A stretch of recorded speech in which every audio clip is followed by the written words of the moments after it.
Hello everyone, मेरा नाम है भास्कर गुप्ता और आज हम डिस्कस करने वाले हैं the rise of nationalism in Europe के बारे में और फ्रेंच रिवॉल्यूशन के बाद जो चेंजेस आए उनके बारे में और नेपोलियंस कोड के बारे में। तो चलिए शुरू करते हैं। तो जैसा कि मैंने लास्ट वीडियो में बताया था कि जो आम आदमी थे वो मोनार्की सिस्टम से परेशान हो चुके थे। अब मोनार्की सिस्टम ये होता है कि उसमें सिर्फ राजा की बात चलती है, उसका कहा माना जाता है। तो उन्होंने वो मोनार्की सिस्टम से इतना परेशान हो चुके थे कि वो फ्रेंच रिवॉल्यूशन स्टार्ट कर दिया उन्होंने। कब? 1789 में। और जो मोनार्की सिस्टम था उसे पूरी तरीके से ख़त्म कर दिया। अब जान लेते हैं फ्रेंच रिवॉल्यूशन के बाद क्या चेंजेस आए। तो चलिए देखते हैं। जो पहला पॉइंट है वो है power transfer from monarch to common people.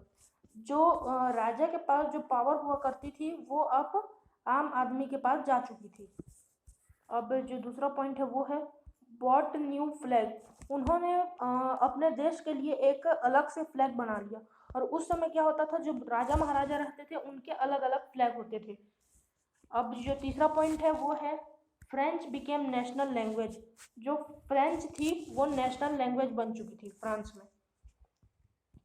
और जो फोर्थ पॉइंट है वो है a new national anthem was composed.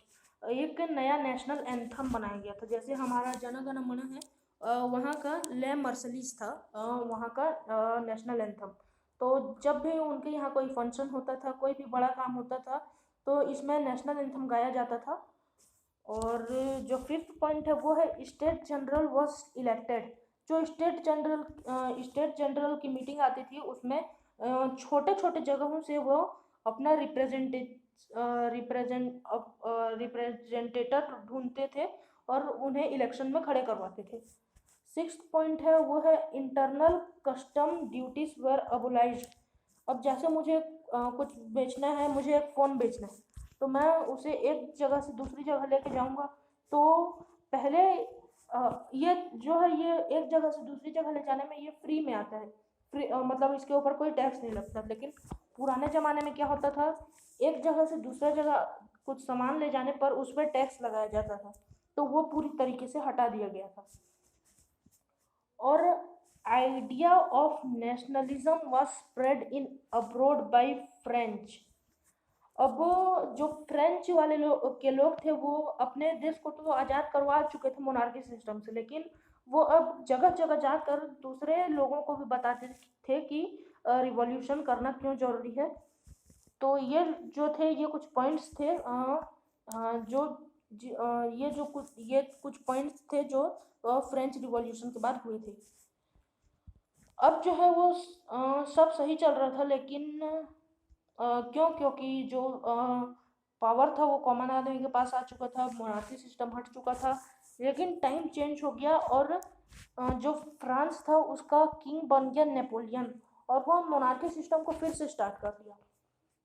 और नेपोलियन जिस समय नेपोलियन 1799 से 1815 तक रूल किया फ्रांस में।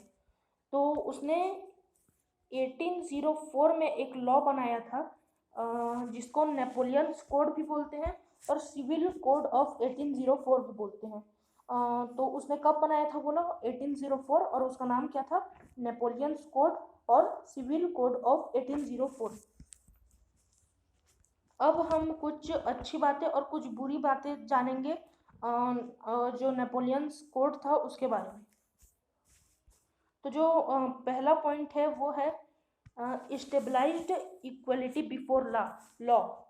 तो नेपोलियन ने ये लॉ बनाया था कि जो कानून है वो सबके लिए बराबर होगा, वो चाहे कोई भी रहे, सब बराबर होगा और कानून सभी को एक नज़र से देखेगी। अब दूसरा पॉइंट है वो है राइट टू प्रॉपर्टी। अब जिसकी ज़मीन है, जिसकी जायदाद है, वो उसी की रहेगी, कोई उस पर अपना हक नहीं जमा सकता। तीसरा पॉइंट है वो है फेडरल सिस्टम वाज अबोलाइज्ड। जो फेडरल सिस्टम था, मतलब वो नीची जाति के लोग ऊंची जाति के लोगों के पास काम करते थे और उन्हें ठीक से तनख्वाह नहीं मिलती थी, तो वो हटा दिया गया था कि उन्हें ठीक से तनख्वाह मिलेगी और जरूरी नहीं कि वो उसके पास ही काम करें, उनके ऊपर कोई प्रेशर नहीं था। उसे फेडरल कहते हैं। अब प्रीड पीजेंट फ्रॉम सेफडम। जो मजदूर थे वो उनको मतलब काम करवाया जाता था ज़बरदस्ती, तो उनको भी उससे आज़ादी दी गई। ये जो दोनों पॉइंट है वो लगभग सेम है। अब जो अगला पॉइंट है वो है गिल्ड रेस्ट्रिक्शन वर रिमूव्ड। जो गिल्ड रेस्ट्रिक्शन थी, मतलब एक जगह से दूसरे जगह सामान ले जाने पर जो टैक्स लगता था वो पूरी तरीके से हटा दी गई थी। और जो ट्रांसपोर्ट था, ट्रांसपोर्ट और कम्युनिकेशन सिस्टम वो भी इम्प्रूव्ड हो चुका था। ठीक, तो अब हम कुछ ड्रॉबैक्स के बारे में बात करेंगे। ड्रॉबैक्स मतलब कुछ बुरी बातें। तो इंक्रीज्ड टैक्स, जो टैक्स था वो बढ़ा दिया गया था, हर चीज़ में टैक्स बढ़ा दिया गया था। और जो अगला पॉइंट है वो है सेंसरशिप वाज इम्प्रूव। जो सेंसरशिप थी उसको इम्प्रूव कर दिया गया था। सेंसरशिप क्या होता है? इसका मतलब है अगर राजा के खिलाफ राजा कुछ गलत भी कर रहा है तो उसके खिलाफ कोई उंगली नहीं उठा सकता, उसके खिलाफ कोई कुछ बोल नहीं सकता। अगर ऐसा किया गया तो वो उसे गोलियों से भून देगा। अब अगला जो पॉइंट है वो है forced people to join French army. जो वो घर घर जाके हर घर के एक सदस्य को आर्मी में भेजता था, फ्रेंच आर्मी में भेजता था। तो आज के लिए बस इतना ही। अगर आपको वीडियो पसंद आया होगा तो लाइक कर देना, चैनल को सब्सक्राइब कर देना। और अगर आपने अभी तक हमारा टेलीग्राम चैनल ज्वाइन नहीं किया है तो उसे भी जाके ज्वाइन कर लीजिए। जो लिंक है इसका वो आपको डिस्क्रिप्शन में मिल जाएगा। मिलते हैं जल्दी ही नेक्स्ट वीडियो में। Thanks for watching.